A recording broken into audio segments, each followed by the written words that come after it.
आदाब। मुंसिफ टीवी का मशहूर और आपका पसंदीदा प्रोग्राम स्पेशल रिपोर्ट लेकर मैं जोहम रुबा एक बार फिर से हाजिर हूं। इस बार एक बहुत ही अफसोसनाक कहानी आप लोगों के बीच लेकर आई हूं। पिछले कई सालों से हम उन मासूमों की बलि को चढ़ते देख रहे हैं जो हमारे देश का भविष्य है, आने वाले जमाने में जिनके हाथों में देश की बागडोर होगी।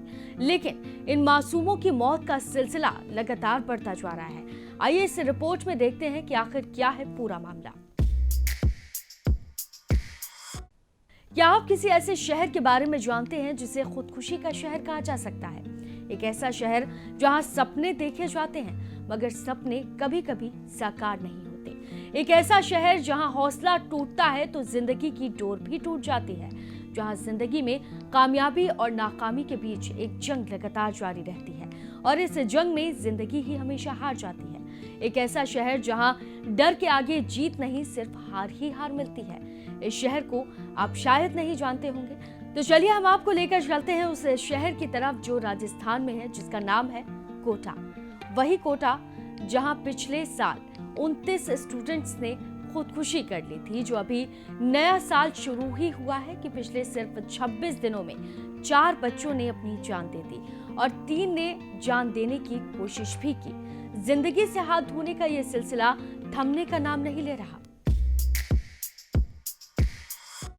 राजस्थान का मशहूर शहर कोटा मेडिकल और इंजीनियरिंग की तैयारी करने वाले बच्चों के लिए अनजाना नहीं है। राजस्थान के कोटा शहर में किस्मत आजमाने देश भर से स्टूडेंट्स यहां पहुंचते हैं। पूरे इंडिया से स्टूडेंट आईआईटी और नीट की तैयारी करने के लिए यहां पर आते हैं। राजस्थान का ये शहर कोटा पूरे देश में आईआईटी और मेडिकल प्रवेश परीक्षा की तैयारी का गढ़ बन चुका है। हर साल लाखों बच्चों की तादाद में यहाँ बच्चे परीक्षा की तैयारी करने के लिए पहुंचते हैं। बच्चों की भारी संख्या के साथ कोटा में कोचिंग का कारोबार भी हजारों करोड़ रुपए में पहुंच चुका है। कोटा में आज छोटे बड़े सभी मिलाकर करीब 150 से ज्यादा कोचिंग सेंटर्स मौजूद हैं। वहीं मीडिया रिपोर्ट्स की माने तो राजस्थान के कोटा में कोचिंग का कारोबार आज करीब 5000 करोड़ रुपए से ज्यादा का हो चुका और राज्य सरकार को कोटा कोचिंग इंडस्ट्री से करीब 700 करोड़ रुपए का टैक्स हर साल मिल जाता है। कोटा कोचिंग सेंटर रोजगार का भी सबसे बड़ा हब बन चुका है। यहाँ पर कोचिंग सेंटरों में 2 लाख से ज्यादा नौकरियां पैदा होती हैं। लोगों को रोजगार के साथ कोटा की कोचिंग में अच्छी सैलरी भी मिलती है और आज यही कोटा शहर फिर से चर्चाओं का विषय बना हुआ है।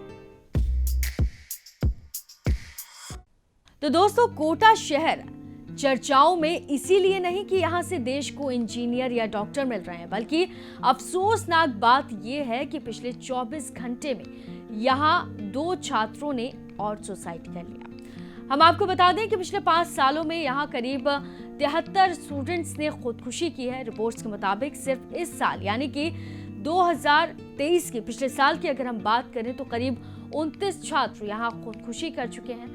कोटा पुलिस की सूत्रों की माने तो साल 2012 से लेकर साल 2023 तक 183 स्टूडेंट्स ने खुदकुशी कर ली है। लेकिन अब सवाल यह है कि कोटा में देश के होनहार बच्चे इतनी बड़ी तादाद में अपनी जान से हाथ क्यों धो रहे हैं? जवाब आसान है। खुदकुशी की सबसे बड़ी वजह तो पढ़ाई का दबाव है। इसके अलावा कोचिंग सेंटर्स का एक दूसरे को नीचा दिखाने का जुनून। देखो हमारे पास कितने टॉप के बच्चे हैं। पुलिस और कोचिंग सेंटर के जिम्मेदारों की लापरवाही, नाकामी का खौफ और सबसे बढ़कर घर वालों की उम्मीदों का दबाव कि मेरा बेटा देश का टॉपर होगा।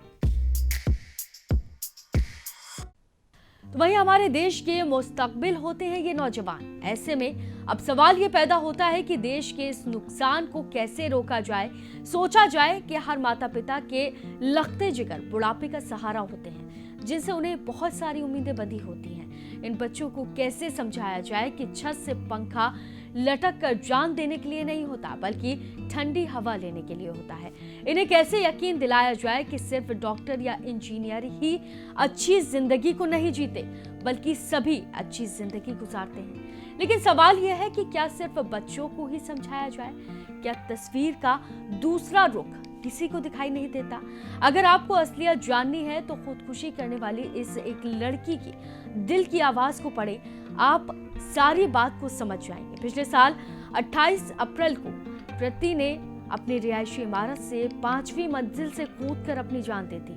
5 पन्नों के अपने सुसाइड नोट में उसने भारत सरकार से इन सभी कोचिंग संस्थानों को जितनी जल्दी हो सके बंद करने की गुहार लगाई है। तो दोस्तों, अब तो आप समझ ही गए होंगे कि ये जो बच्चे खुदकुशी कर रहे हैं उनमें सिर्फ पढ़ाई का दबाव या नाकामी का खौफ या फिर माता पिता की उम्मीदों को पूरा ना करना शामिल हो सकता है। लेकिन सोचने वाली बात यह है कि हमारे देश के हर राज्य में कोचिंग सेंटर्स मौजूद हैं। फिर क्या जरूरी है कि बच्चे सिर्फ कोटा ही जाएं, वहीं पढ़ें? कहीं भी कोचिंग हासिल कर सकते हैं। और फिर कोटा ही के बच्चे खुदकुशी आखिर क्यों करते हैं? क्या दूसरे शहर के बच्चों को नाकामी का खौफ नहीं होता? क्या उनके माता पिता की उम्मीदें नहीं होती? ये सब फिलहाल सोचने वाली बातें हैं। कोटा में कोचिंग का बड़ा कारोबार करोड़ों में पहुंच चुका है। कोचिंग के साथ रियल एस्टेट का कारोबार भी लगातार बढ़ रहा है। शहर में हॉस्टल की संख्या भी लगातार बढ़ती जा रही है। यहाँ छात्र बड़ी तादाद में घरों में भी रह रहे हैं। हर साल छात्र यहाँ करीब 50 से 60 लाख की किताबें भी खरीदते हुए नजर आते हैं।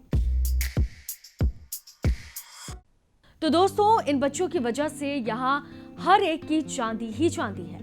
अगर ये बच्चे यहाँ पढ़ने के लिए नहीं आएंगे और किसी और सूबे का रुख करेंगे तो आप सोचिए कि इन कारोबारी लोगों का आखिर क्या होगा।